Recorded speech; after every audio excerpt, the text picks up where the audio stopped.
So we wanted to solve those. My wife Aline designed a way of doing it. Great, great. So we're going to hear more about that in a bit. But I know for all of us customers and for everyone that's attending, there's such a buzz around organic, right? We hear it all the time. As a consumer myself, it really confuses me. So before we deep dive and pick Richard's brain about debunking or demystifying organic, just a quick poll to start seeing what all of you think about organic. Sorry, Richard, you can't see the poll, but you'll be able to see the results. I can see it, yeah. Oh, you can? Oh, great. So I'm going to give you 30 seconds to just participate in this poll.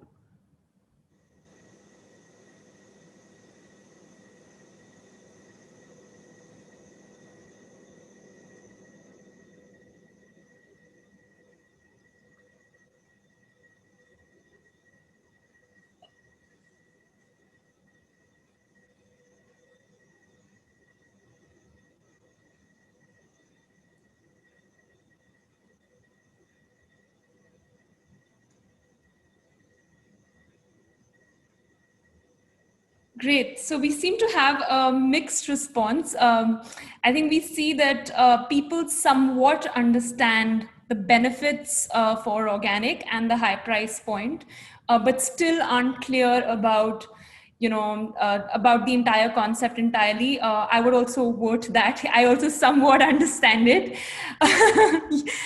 You too, Richard? Okay. And then a lot of people think it's a fact that organic is better. So that's great. So I think now I'm going to throw it back at you, Richard. What do you think? Is organic better, and does it justify the high price point? Well, I guess, look, the reason that we're all in the conversation today, and I'm really keen to hear lots of inputs from everyone who's in the session. I'm sure that everyone has their own view of it. Everyone has their own opinion, even if you're not very confident in your level of knowledge. This is the whole thing, is that there is so much hype. There's so much by way of certifications and standards. And then on the other side, you've got so much around marketing and logos. And at the end of it, we, the simple consumer, we know what we personally, individually mean or are looking for when we're kind of thinking about organic.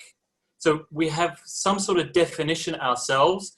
How well that matches with how a marketing department for, like a global cosmetics company or a farmer, the way that they are producing dairy products, or how well all that matches is really anyone's guess, and it's almost unknowable. And so what we're trying to do, what my own journey around kind of the organic component of life is trying to figure out what is important to me, to us, to our family, and then go looking for ways to be able to achieve that. And around kind of the products that we can buy, whether it's food or clothes or whatever else it is, sometimes we get information that can help us, and sometimes we get so much information, it's too much, and it actually just confuses us. So this is, one of the things that I really like, Namrata, about the Shift Eco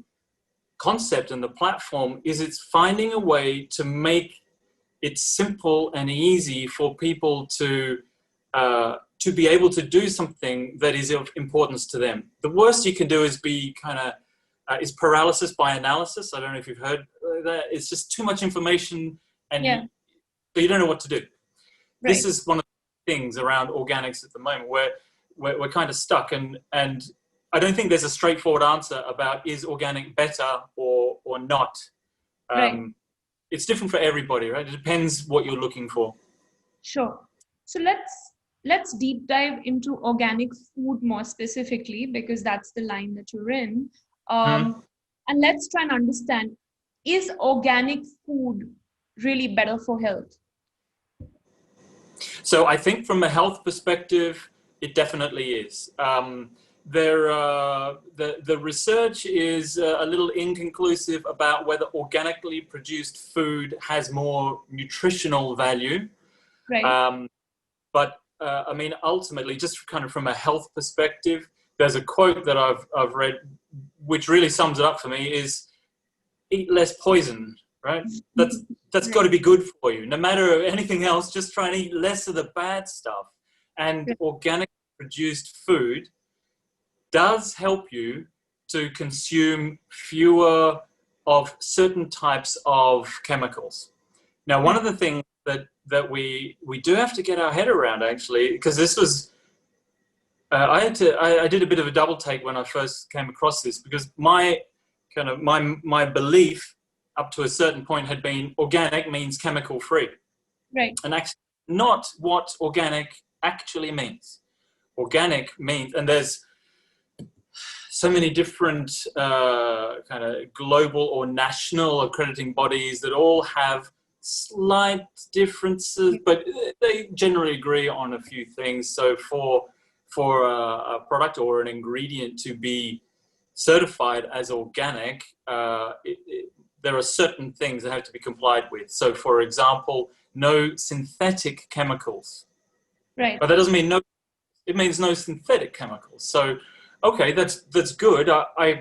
If the choice is synthetic chemicals kind of going into the food that our kids eat, or having it no synthetic chemicals, I'll go for no synthetic chemicals. Thanks.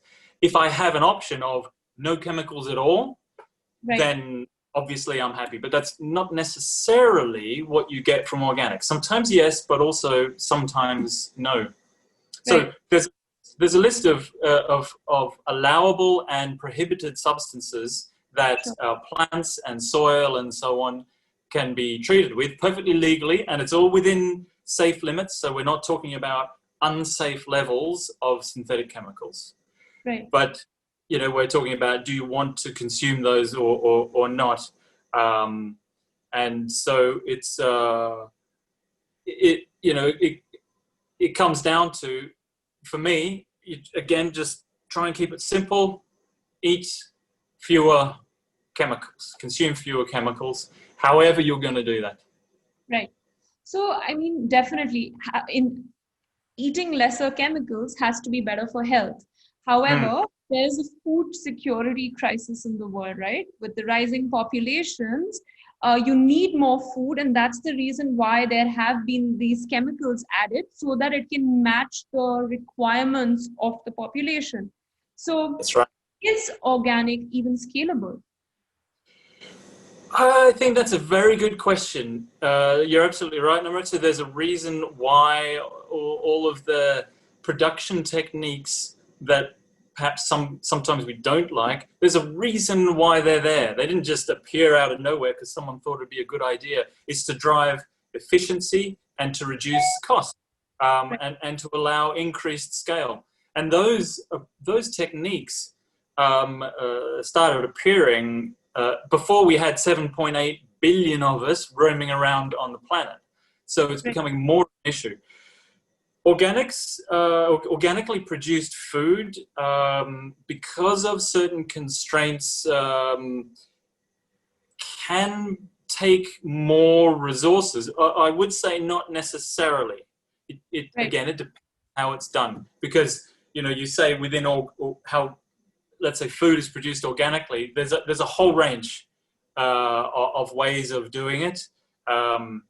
Some that are pretty close to traditional farming techniques, but just avoid using prohibited substances. Okay, that's good. And then you go all the other way to newer approaches to farming, such as hydroponics, aquaponics, or whatever, that are a completely different way of doing it, and actually do solve some of the issues that that are out there. Right. But is it scalable? Well, let's put it this way: hydroponics is highly scalable. It allows things like vertical farming. I'm sure lots of people in the session today have heard and read about the rise of vertical farming in urban areas, and a lot around the UAE, which is fantastic. You see a lot of especially government-supported initiatives to help the UAE become more self-sufficient in food production. So the UAE imports up to 21,000 tons a day, every day, of fresh food and vegetables. So think about the environmental cost that comes with that, the amount of packaging, the amount of diesel that goes into transportation from wherever they've been transported. You see things coming from a long way from here, and you know, it has a cost. To be honest, I think a lot of people are starting to get a little bit sick of food that has more air miles than we do. You know, you think, wow, okay, maybe we can look for a better way. And I'm really pleased that the government in the UAE is really driving on that. They're putting a lot of resources into it, supporting a lot of kind of private startup organizations, particularly, mainly at a commercial scale, to feed into the kind of the food retail chain for supermarkets and so on. So that's got to be a good thing. That's definitely a good step. Right. So actually, you raise a really interesting point. So local produce versus imported organic produce. Local produce that doesn't necessarily have to be organic, just to add, which one is better and why? Oh, Namrata, you got to stop asking me these questions that don't have. Spot, Richard. It's my job. Wow. Okay, so this is a perfect example of why so many people struggle with how we access food and what we're prepared to put into our bodies and our kids' bodies. You know. Because neither of those two is by any means a great outcome. So locally produced food has a lot of benefits in terms of it's a short logistics chain. So typically the food has been, let's say if it's plants, have been harvested more recently than if it's come from Europe or somewhere else where plants are kind of treated in cold storage and chemically and so on. And so they can arrive a month later, still looking and feeling and kind of tasting fresh, but they've lost a lot of nutrition from the moment that they were plucked from the ground. And so some types of spinach, for example, lose 90% of their nutritional value within 24 hours. So it looks nice, and you think that you're eating something that's got to be healthy for you. I mean, it's better than fast food for sure, but you're still not getting the benefit that you think. And no one has a lab at home to be able to test this stuff. You just take it for granted. If it's salad, it must be good for me, right? But then again, often we have no idea about how locally produced food is actually produced. And so there could be any number of let's say things we'd rather not see that go to make the food that we get it.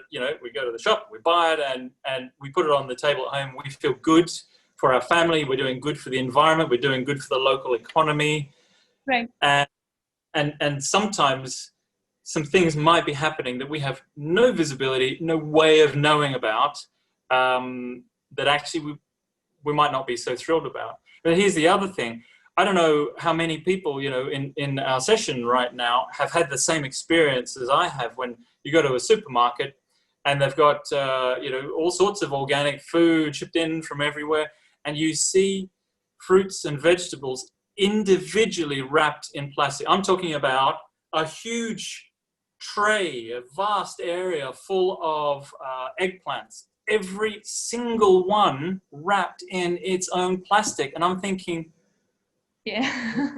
what is going through people's mind when you go to all the effort of growing food organically and all that, so that you can put a logo on it, and then somewhere along the way someone sticks it in a plastic wrapper, and you just think, seriously, it just undoes so much of the good work. So coming back to your question, which of those is better? I think you can only decide what you feel you are trying to achieve in terms of health and in terms of let's say, reducing negative impact on the environment. And you know, we can go through some of my ideas about how to get to that point a little bit later on. Right. But I also want to question: are those the only two options? Mm-hmm. You know, I think the rise of the kind of trend around the world for people wanting to get back and grow some food themselves is because people don't like only having those two options. That's an excellent point. And you know, a third of households in the US now grow their own food somehow. It might just be a little tomato plant in a pot somewhere or other. Fantastic. You know, whatever people can do. Growing at home actually does solve a lot of the problems about not knowing how something has been produced, and also making sure that it doesn't come wrapped in plastic. It hasn't, you know, been in a container on a ship for 3 weeks coming from some far-flung place. So that's, I think, one of the key drivers behind that as a huge global trend. Right. So actually, that's a really interesting point, and I want to launch this other poll for everyone attending to start seeing how many people are actually growing their own herbs or vegetables at home. So I guess the poll is live now, so I'll give it about 30 seconds for everyone to fill in. Richard, this time you can vote too if you like. Oh, great.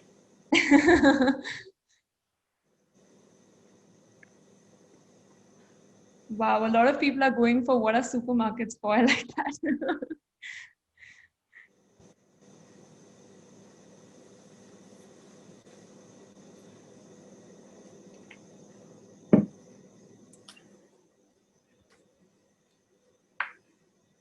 Okay, interesting.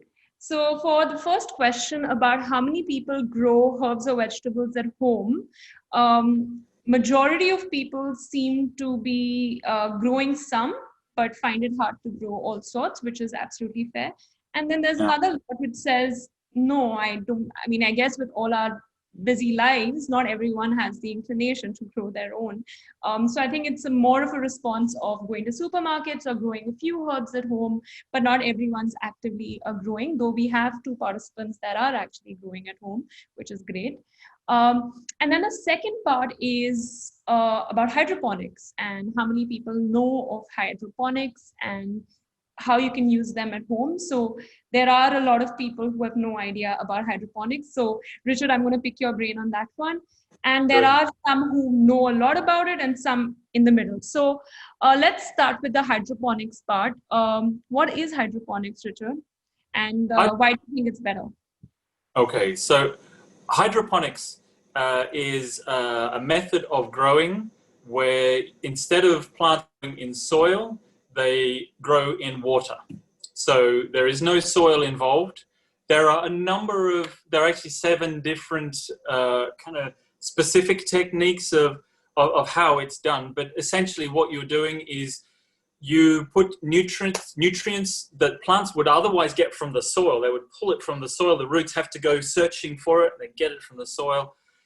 You put the nutrients in the water and you send the water to the roots. So that's one of the reasons why growing hydroponically produces much faster growth, so 3 to 4 times faster than traditional growing techniques. It uses 90% less water because it's a closed system, so water doesn't drain away. The water stays there, recirculated, and then you just top up the water every now and then, and you top up the fertilizer every now and then. If you're growing indoors, you have to provide lighting. We can talk about that later. But that's how hydroponics works. Brings clearly some benefits. So the first one is it's kind of hard to grow things outside here year-round, like food year-round. Not just us here. You go to other places of the world, their problem is in winter. And so hydroponics means you can control the growing development stages. You can time it as you want. So you can grow hydroponically outdoors in like in a little kind of hothouse type thing. So you can do that year round. You can also grow hydroponically indoors, which actually is a game changer if you can solve some of the issues around, okay, how much space does it require and how we're going to provide lighting and so on. Right. So, I mean, I'm a huge believer in the value of hydroponics, not as the answer to everything. And I'm not saying by any means that growing by other methods is bad or whatever. If people are growing food at home, fantastic. I think that's brilliant. I love to see people who are growing herbs. There's nothing like going to your little herb garden, no matter how it's grown, and you just get some basil, boom. 30 seconds later, you sprinkle it on your pizza, or you put the rocket into your pasta, not pasta, your salad, and you can't get fresher. You know, I always think from pot plant to plate in 60 seconds. You just don't get better than that. And for me, it really doesn't matter how you do that. Do whatever works for you. You know, people are busy, and it is quite a commitment of time to grow food, because you're kind of relying on, you're expected to be able to eat it at some stage, right? So if you don't get to that point, it's kind of been a wasted effort, which is a real shame. So it does take normally a little bit of time. Some people feel that they, you got some people have a green thumb. They can make anything grow anywhere. And you get other people who can even kill weeds, and and I'm probably in the latter group. I don't really know the specific details about how to grow this in what soil and what time of year should you plant that. And what I'm in it for is we want to grow fresh, healthy food for our family in a way that has minimal impact on the environment. So that's our outcome for us. You know, a home garden is, from what we can see, is one of the best ways of doing that. And if you can solve some of those questions around how much time does it take, how much knowledge does it take, how much space does it take, then you're in with a really good option there. It's not the right option for everyone, but what it can do, it can be a game changer in terms of giving people an opportunity to actually start growing more at home. Right. That's really interesting, Richard. I've heard a lot about hydroponics, but for all the cynics out there, a lot of people can argue that hydroponically grown plants are also not natural, right? Because you have a different way of injecting the nutrients. How healthy are hydroponically grown plants versus naturally grown plants? There is no discernible difference between plants that are grown hydroponically and plants that are grown in soil. There are research studies that show there's a little bit more nutrition this way, but then another study shows there's a little bit more nutrition that way. The overall conclusion is that there's no clear distinction between the two. And when you go to the supermarket and buy your food, you typically don't know how it's grown. A lot of tomatoes, so especially a lot of the tomatoes that we get here in the UAE are hydroponically grown. And you know what? Sometimes I taste some of those and I go, yeah, it's okay. Not as nice as when I grow it at home. Other times you just think, wow, that's beautiful tasting piece of food. But in terms of the quality of the food, again, from a nutritional perspective, there isn't really any difference. But you know what, for me, one of the things that I feel very reassured about is from the moment that I put a seed in a pod in a hydroponics unit until the moment that it's ready for our plate, I haven't had to put a single chemical or any sort of substance on it, because we're growing it inside. There's no pest, there's nothing in the soil. There's no pests kind of flying in. So we haven't had to treat it with anything. Our kids ask us if it's okay to go up to our hydroponic, our home garden, which is up on the wall, and if they can have a piece of kale. Nice. Right now, I don't even know what kale was until a couple of years ago, but my boys who are 5 and 4, they love going up to Mummy and Daddy's project, and they just literally pull a leaf off and just start chewing on it. And I'm thinking, the healthy eating habits that they are learning at such an early age. They're not asking for crisps. They're not asking for sweet things. All in decent quantities. But for them, a good snack is go and get something off the project and kind of munch on a leaf for a little bit. And I mean, that's priceless from a parent's perspective. Right. That's pretty amazing. They're not having chips, Richard. Well done. No, I hide them. So Richard, you make it sound so easy. It sounds really like having a hydroponic system at home sounds easy. Is there something we're missing? What are the limitations that come with it? What are the nuances? Because it seems too straightforward to be true. Oh yeah, I mean, like I say, it's a commitment. You've got to growing a garden anywhere, any way requires a commitment, and so you've got to be clear in yourself that you are going to commit to it. It's not something where you do something once and that's it, right? Now, one of the things about hydroponics is it normally does take a little bit of work, because the plants can only get their nutrients essentially from you, right? So you've got to be disciplined. You've got, in other words, you can't just skip a top up of nutrients, because what are the plants going to do? You'd see the impact.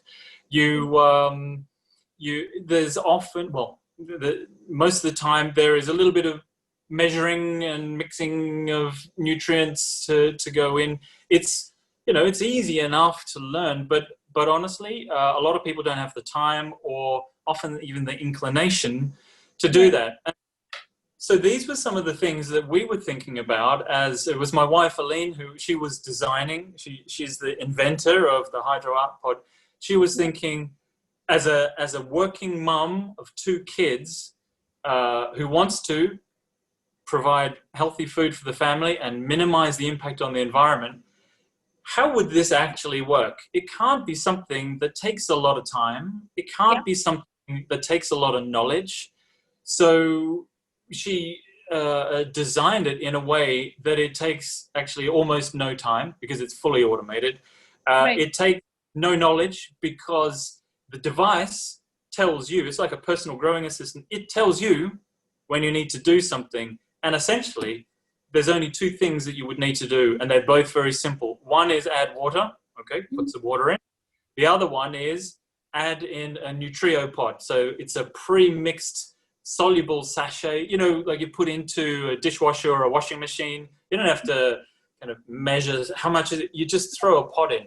And that's what we've done here, because honestly, who has time to go measuring 10 mils of phosphorus and 5 mils of nitrogen? No one's got time for that. We're just all too busy. So when you get a notification in your app, it says throw in a Nutrio pod, then you put it in and you're done. And the app will tell you the next time you need to do something. And in the meantime, it just gets on, and your plants just grow by themselves. So that's, you've got to solve some of these problems. Space is another one. So growing food of anywhere, anyhow, takes an amount of space, obviously. Normally, when plants are growing, they're growing horizontally. That's kind of how the ground works, right? And so that's how a lot of other growing techniques have developed. But the good thing with hydroponics is you can pump water vertically, which means you can actually have vertical growing systems. I mentioned before about vertical farming, which Right. is just massively space efficient. And so you see these, you see in the media and so on, you see videos and photos of these huge, they're like 10-meter high, massive vertical farms, all Right. brimming with fantastic vegetables and fruit and so on, which is I mean, that's just awesome. At a commercial scale, the thing is, whilst all that effort is going on at a commercial level, so Aline and I were thinking, what if every home could also become a little bit more self-sufficient Right. in the way they get their food? But, Right. most people don't have a lot of space for an indoor garden that is the size of like a pool table or something. Most people don't have room for that. But you put it up on the wall, Right. if you got room, if you can hang a picture, Right. you can garden. And then that opens it up to basically any living space, any working space. Any company could have kind of vertical gardens up on the walls. Schools, great project for school kids to be able to grow some of their own food and watch it. They'd have the similar experience as my boys did, where they plant the food, they watch it grow, and then they're all about eating it. And that's a pretty good, cycle to reinforce. So you do have to solve some of these issues for Right. it to be, I think it's got to be easy. It's like I said with the Shift Eco platform.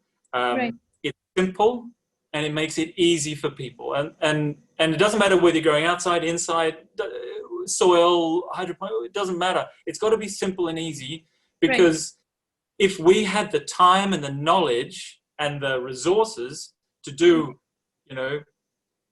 a more complicated version of growing our food, we would already be farmers.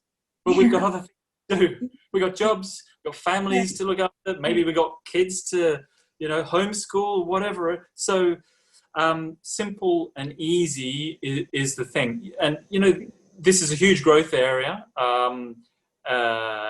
in terms of products coming into market over the last 5 or more years. So quite a lot of us will have seen kind of kitchen countertop herb gardens. They've got their own little lights sometimes, and they look fantastic. Looks great, and I love those. But like I said, however people can grow more, Yeah. I'm right there with you. That's fantastic.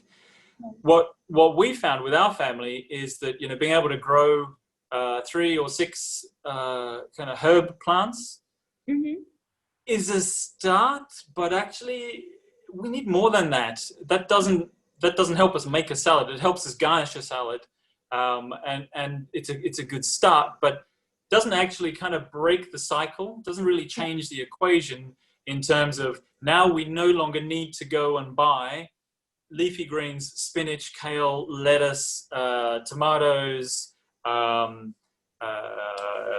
bell peppers, chilies, a whole lot of things. Right. If you can grow them at home, you don't need to go and buy them from retail, which means that if enough people are doing that, then the kind of the system that generates all that eventually adjusts to the change in demand. Right. And again, if enough people kind of join the movement, that's our hashtag, join the movement, you get enough people doing it, and together we make a big difference. Where 1 or 2 or 100 of us acting alone doesn't make a big difference. You get enough people doing it, and actually this is how change happens. Definitely. And I think in Shiftico, we always say small shifts, big impact. And I think that goes with that same ethos. It sounds great. Sorry? Every little bit helps. Yes, absolutely. So hydroponics by itself sounds great, but I think one big concern that as a consumer, a lot of people do have is the high upfront investment in the hydroponics unit, especially at home. I've never used a hydroponic system before. Spending, I don't know, 2,000, 3,000 dirhams for it sounds very intimidating. So as a consumer, how do I make that cost benefit analysis? Are there any tips you can give for that? Yeah. So, I mean, you're absolutely right. If you're going to grow hydroponically, you've got to have some equipment for it. How much you spend on that is entirely up to you. So, in fact, the way that my wife started was she went to a hardware store and bought some PVC tubes and a cheap little water pump. And so the first version, you know, I don't know, probably cost us about 100 dirhams or so to come up with something. It wasn't great because it was kind of version one, right? But you can do it yourself at home pretty easily, and that's a pretty good way to start, to kind of test it out and see. Like, there's nothing like seeing your first plants that where you've seeded them, actually seeing them start to grow, and that gives you a bit of confidence and a bit of maybe a bit more momentum to then say, okay, right, well, you know what, now I need to perhaps do it a bit bigger. You can go up to kind of fully automated devices. Ours is a fully automated device because we feel giving people a device that can allow them to grow, but making them do a lot of work in order to do that.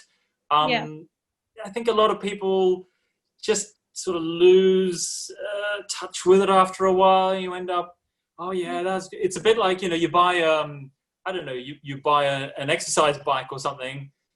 For sure, you're definitely going to work out every single day, and for the first week you do, and then after that, kind of get a bit busy, and 5 years later, you get it out of storage and you sell it. That's not changing the equation around healthy food and minimizing the impact on the environment. So it's got to be something that fits in with people's lifestyle. But also, I think it's important to remember, if you want to start growing anything anywhere, well, you need things to grow it in. So you need pots. Maybe you've got growing pots. Awesome. You need potting soil. You need to still provide nutrition for the soil. You need to kind of buy the seeds.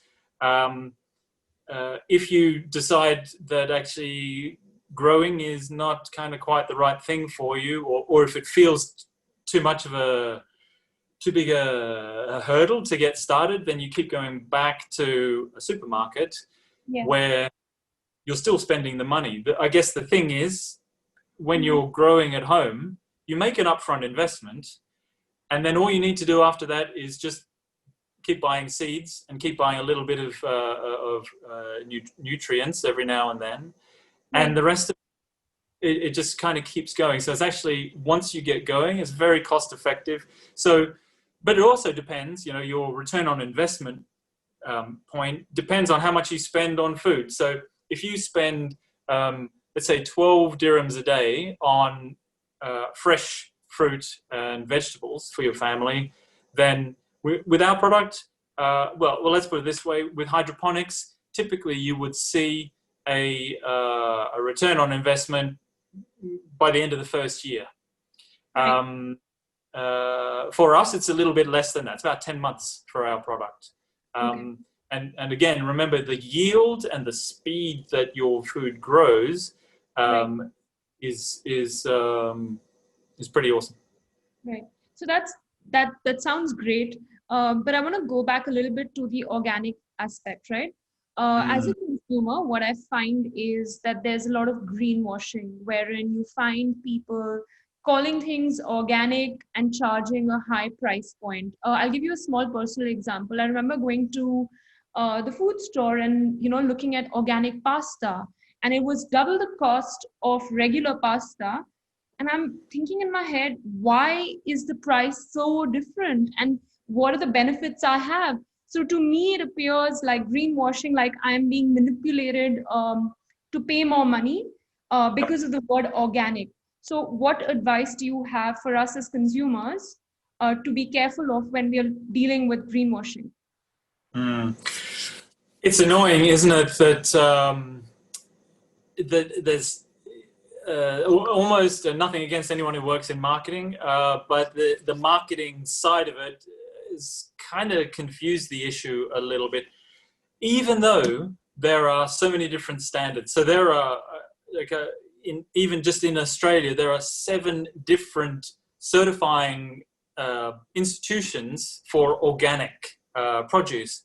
You just think, I can't get my head around all those logos and what it means. I think there are 2 reasons why organic products are more expensive than non-organic products. One is there is genuinely a higher cost in the production of those. And you know what, look, that's fair. If you're going to go and get your produce from a local farm, and you know that farmer uses quite traditional, environmental friendly, you know, then you're prepared to pay a bit more for that, and that's fair enough. That's your call, right?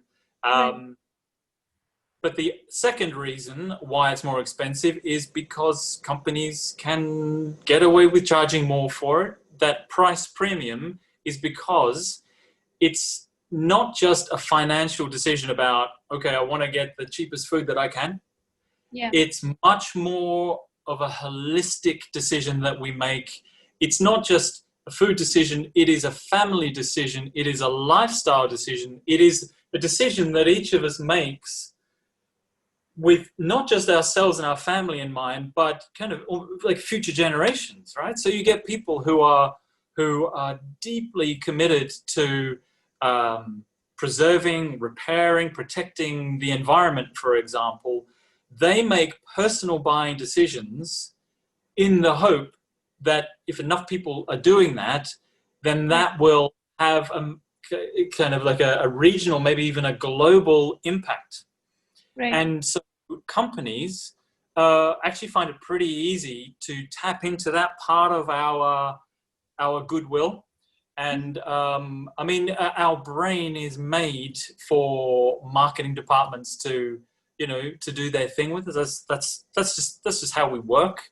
And it's really up to us, I think, as individual consumers, to decide, okay, well, what do we really think is important? So, you know, even look at how we define what organic, what it actually means. I put it into 3 different categories. So the first one was the original philosophical movement around being organic, living organically, about getting back to more natural ways of producing food, doing no harm to nature, you know, managing the whole biological ecosystem, not just about kind of the food, but about the soil and the streams and the rivers and the oceans and how it's all connected, right? So those people who really feel strongly in that sense, for them, it's effectively it's almost like a life and death issue, not just for them and people they know, but for all of us effectively. So they'll be deeply committed across all aspects of their behavior.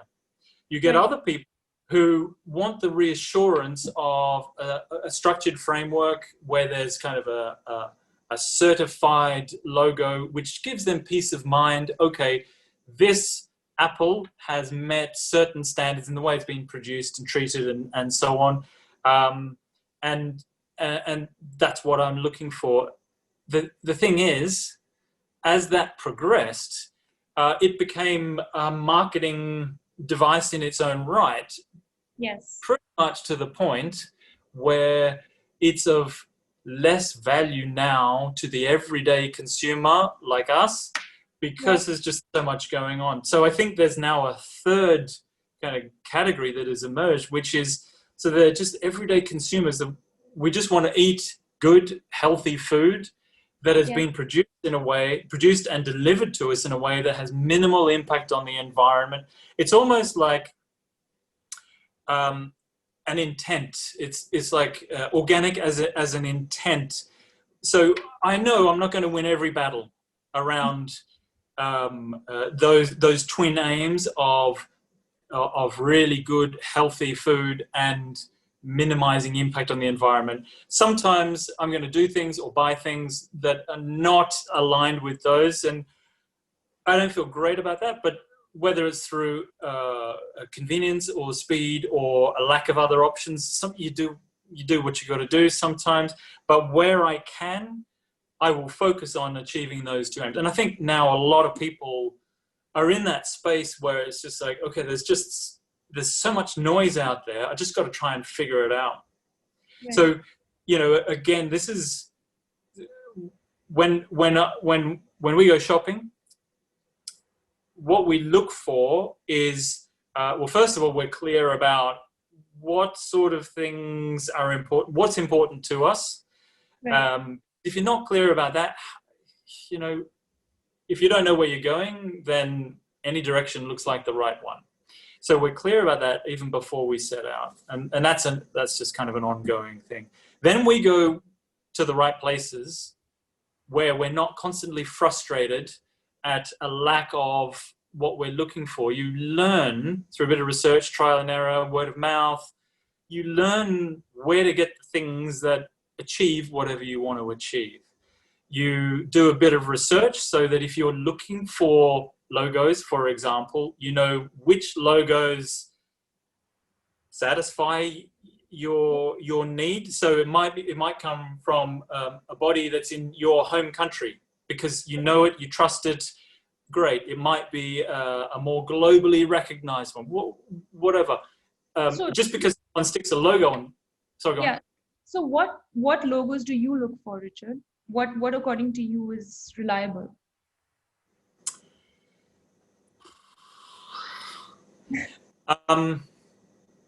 That's a good question, and I'm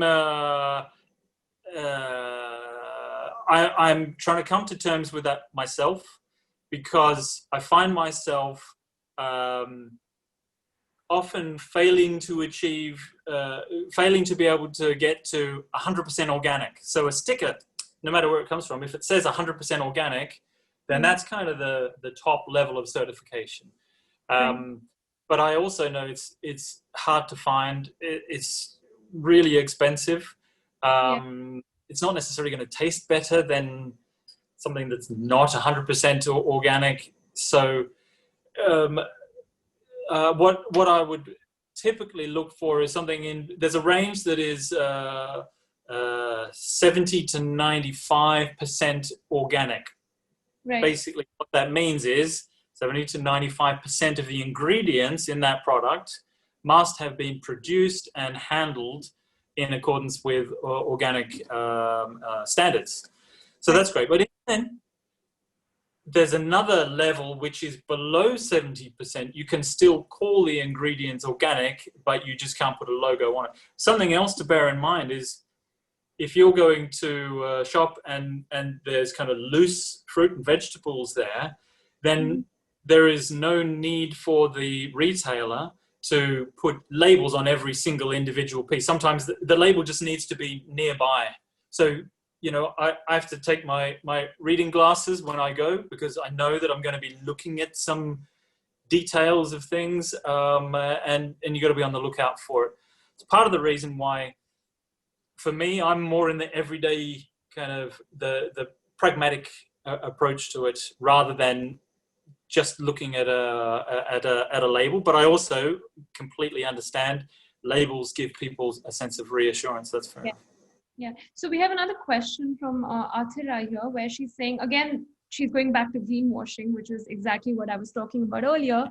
A lot of products they claim that they are organically made. However, in reality, that's not the case. So how do we as consumers differentiate between the two?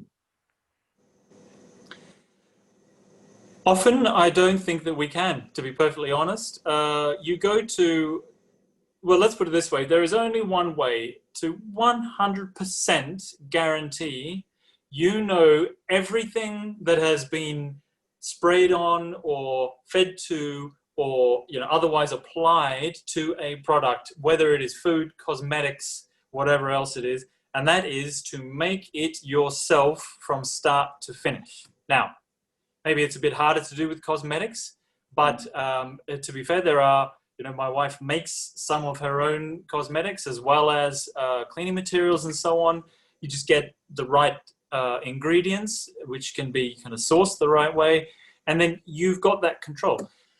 But as soon as you buy something as a product, then you are relying on standards that a logo brings with it. And okay, to be fair, if you don't trust what a logo says, then you're going to have to come up with some other way yourself of getting a sense of, is it a product that you're comfortable with or not? And I think we can't always trust manufacturers and retailers and marketing departments to give us the unvarnished truth. And I don't mean that in a way critical of any of those parties. Everyone does what they need to, fair enough. But we're the ones who buy it and use it and eat it or wear it or kind of apply it, whatever. So it's up to us to, I think, take some responsibility for what it is that we're buying. If you don't really care about it, okay, that's fair enough. But if you do care about it, I think we need to learn, we need to research and educate ourselves about things. So if you buy your cosmetics, if you have a preferred brand, do some research on that brand and determine as best you can whether their commitment to organic goes further than putting a label, whether it actually, what are they doing?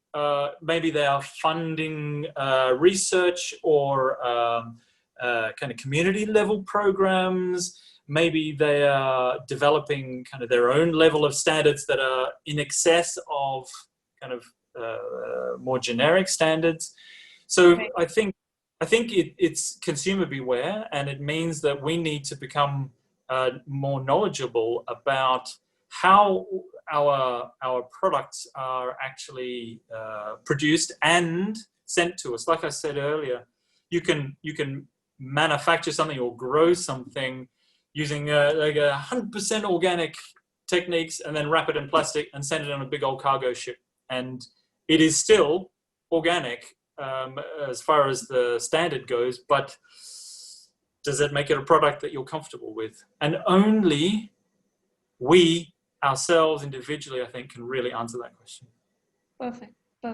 So in the interest of time, Richard, if in just 2 lines you had something to tell the audience about your last summarizing thoughts about organic and how they should interact with it. Be knowledgeable, learn, and don't just take things at face value.